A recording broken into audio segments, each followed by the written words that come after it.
নমস্কার, রান্নাঘরে রাজশ্রীতে আপনাদের সকলকে স্বাগত জানাই। আজ আমি আপনাদেরকে বানিয়ে দেখাবো চটপটে আলু ভাজা। তাহলে এবার শুরু করি। এর জন্যে দুটো বড় সাইজের আলু খোসা ছাড়িয়ে নিয়েছি। এবার এটাকে পাতলা পাতলা করে স্লাইস করে নিচ্ছি। এবার এটাকে 2-3 বার ভালো করে ধুয়ে নিচ্ছি। পরিমাণ মতো নুন দিয়ে আলুগুলোকে ভালো করে মেখে নিচ্ছি। কড়াই গরম করে পরিমাণ মতো সাদা তেল দিয়ে দিলাম। তেলটা ভালোভাবে গরম হয়ে গেছে, এবার আলুগুলোকে দিয়ে দিচ্ছি।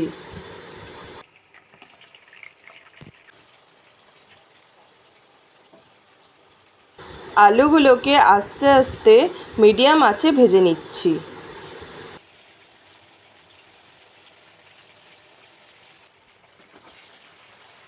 আলুগুলো হালকা বাদামি হয়ে এসেছে, এবার তুলে নিচ্ছি। আলুগুলোকে বেশি কড়া করে ভাজিনি। আলু ভাজার কিছুটা তেল উঠিয়ে রেখেছিলাম।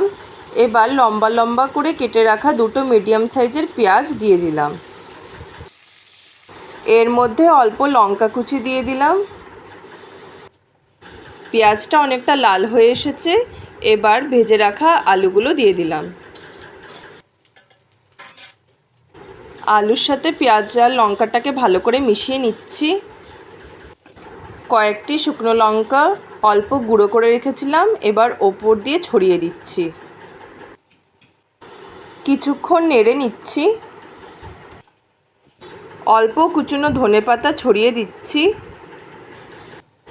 ধনেপাতাটা দিলে একটা সুন্দর ফ্লেভার আসে।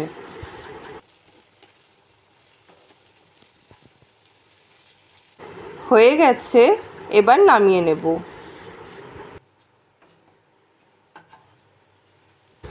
চটপটে আলু ভাজা তৈরি হয়ে গেছে।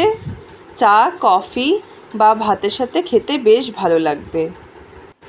আমার এই রেসিপিটি যদি আপনাদের ভালো লেগে থাকে তাহলে প্লিজ লাইক আর সাবস্ক্রাইব করে দিয়েন।